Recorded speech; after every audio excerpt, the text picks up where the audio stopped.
ᱚᱱᱟᱛᱤᱧ ᱢᱮᱛᱟ ᱯᱮ ᱠᱟᱱᱟ ᱤᱧ ᱫᱚ ᱟᱯᱮ ᱴᱷᱮᱱᱤᱧ ᱜᱚᱰ ᱡᱚᱦᱟᱨᱚᱜ ᱠᱟᱱᱟ ᱨᱟᱜ ᱱᱮᱦᱚᱨᱟᱹᱧ ᱠᱟᱹᱱᱟᱹᱧ ᱜᱚᱲᱚᱣᱟᱹᱧ ᱯᱮ ᱥᱟᱯᱳर्टᱟᱹᱧ ᱯᱮ ᱡᱩᱫᱤ ᱤᱧᱟᱹᱜ ᱜᱟᱹᱞᱛᱤ ᱯᱮ ᱧᱟᱢ एकदम सपोर्ट याले चेदा बाले सपोर्ट या आले माले मेन गया जे आज नोडे हिजुग माय मेन माय आ चिका बाले सपोर्ट गयाले माने किछु किछु मेना ले उनका जे पटिया बेरक धबे जो आले पुइसा ले एमा आज हिजुग माय पुलु रे सनाम को जोहार आसो सनाम को नापाय मेना बना तेहन आबो साथे मेना किना फुलमुनि दी ताकिन जहां दो पार्वती दी ताकिन जहां लका दमे जास्ती को नाहाचार किना मिड वीडियो हकिन तैयार लेना ओना को इदी कातेर आकिन जहां जावाय ताहे कना उनकिन सला हबन कथा एना बन एनखान उनकिना जहां गालमारा ओना को हबन आजम केदा एनखान तेहन बन बाड़ाया आतु होर को चेक को मेना दानवा को इदी कातेर दीदी हम नासेदरा उपमें मेन के नापाय को सनाम को गे जोहार इजा तुम दो फुलमणि अतु तीन दे जोंड्रा गोड़ा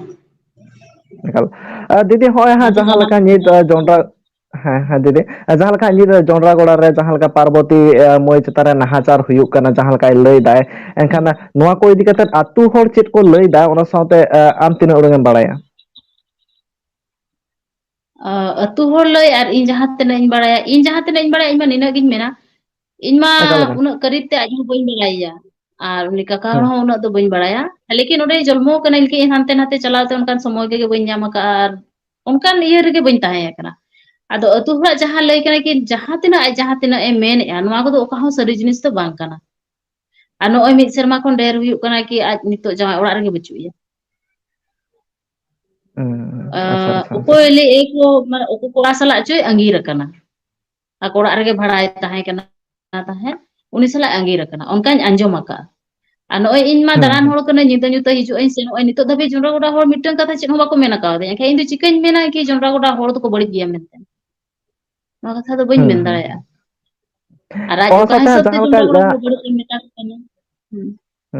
एकाल ओना साथे जहां लका लय दाय जे आतु होड़ बाको गड़वाय कना पूरा आतु आजा खिलाफ रे मेना कोआ माझी को बाको गड़वाय कना एनखान नोंकाना दा चेदा लय दाय ओना दो आज ए बड़ाया चे लगित ओनकाय लयया किंतु नोय जहां ना प्रॉब्लम हुयु आ नोटा की सारी कथा कना जे आज हापे दीदी मिद उड़ंग नोआ की सारी कथा कना जे आज बाको गड़वाय कना आतु ओकोय हो से आतु होड़ बाको गड़वाय कना से माझी बाबा को बाको गड़वाय कना उनका तो बांग हुयुआ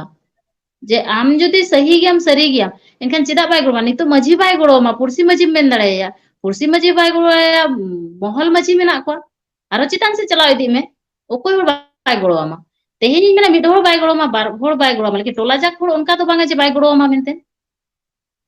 आले नो अतु रे गेले ताहेन कना बिचार हुयुक कना दरबार हुयुक कना होड़ सला हो नोका प्रॉब्लम हुयुक कन गया नोय दरबार बिचार हुयुक कना बेस गे हुयुक कना ओना साथे जदि नितो हिजु आय ओना तेगे ताले एमएन ए बाको गड़ो होइन कना जहां लका सब समय मिटन कथा हिजु कना दोस सकता एनखान चेत चेत को दोस सकता आज होय लय दा इन चे इन दोस सकता बइन बुझो दाड़े ना एनखान सारी गे चे दोस सकता दोस में जेते कोन मारान जिनिस मा नोआ कना जे आज नितो जहां ओड़ा रे बचुइया दोस में जेते को मारान जिनिस कना ना जहां ओड़ा रे बचुइया और बेवजह जहां ओड़ा खने चलाव कना जे वजह गे बचु अने जहां लका आज जदि मेन आ यूट्यूब रे इनहुं नेल काट गया 5-6 रे आज सला उनका नोका हुइना इनका 5-6 रे हुइए कना खान 20-21 धरि दो चे चिकाय ता आज बा उन रेगे तो ओना कथा को तो रकाब दरकार जी इन सला नोका बेबड़ी हुयुक कना चेदा बाय रकाब ले नितो चेदा नोआ खातिर बाय रकाबे ताहेन नोआ खातिर बाय रकाबे ताहेने जे आज उहिरे ताहेने होयतो सुधरा आय आदो उना 20 साल धबी दो इनके गे ताहे नाय माने बांगा 6 रे नांग कथा कना 16 साल धबी माने ओना बुझाव रे ताहे ना 16 साल धबी ओकोय होड़ आमुन लॉन्ग टाइम में माया बुझाव लगी चिकाय ताहे ना ची लिका कते ताहे ना एनखान नित जुदी हिजु आय एनखान जुदी गालमाराव हिजु आय एनखान आतु होड़ पे सपोर्ट या से बांगा एकदम सपोर्ट याले चेदा बाले सपोर्ट या आले माले मेन गया जे आज नोडे हिजु माय मेन माय आ चिका बाले सपोर्ट गयाले एकदम 100% रे सपोर्ट या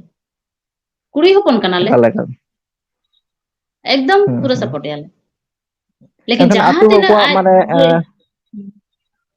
हां दीदी लेलम आज जे मेन या जे इन दो बाको गड़ो इन कना माझी पारगना बाय गड़ो इन कना हनी बाय गड़ो इन कना इन दो रेंगे होड़ कना ओकारे पटिया बेरेट इኛमा इन मा निना इन मेन जे आले कुड़ी ग्रुप माने किछु किछु मेना ले उनका जे पटिया बेरेट धबे जो आले पुइसा ले एमा आज हिजु मा तीना को हाथा मजी पटिया बेरेट आले ले एमा आज हिजुमा एकाल एकाल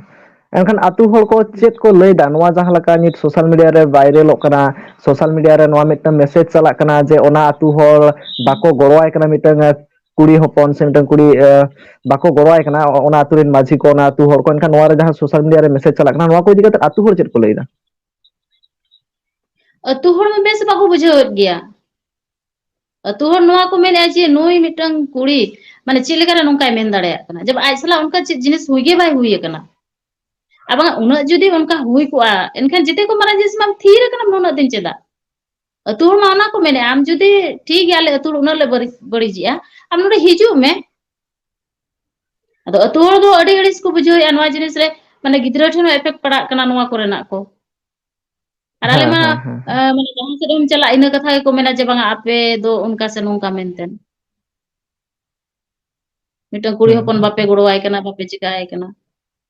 अदो ओना किन मेना नोय नुना दिने ताहेना जमाय सला उना किछु हुई काते रे हो सहाव काते ताहेन जखन आज एटा कुड़ा सला ए चलावेना इना पुरे गे नोआ कथा चिदा राकाबिया और उनी जहां कुड़ा सला ए चलाव कना उनी कुड़ा कथा चिदा बा राकाबिया जे इन नुई कुड़ा सला नीर कना पेपे धाव आज जमाय मा लय का जमाय जे पेपे धाव उनी जमाय तुलु जे रुवाड़ अगु कदे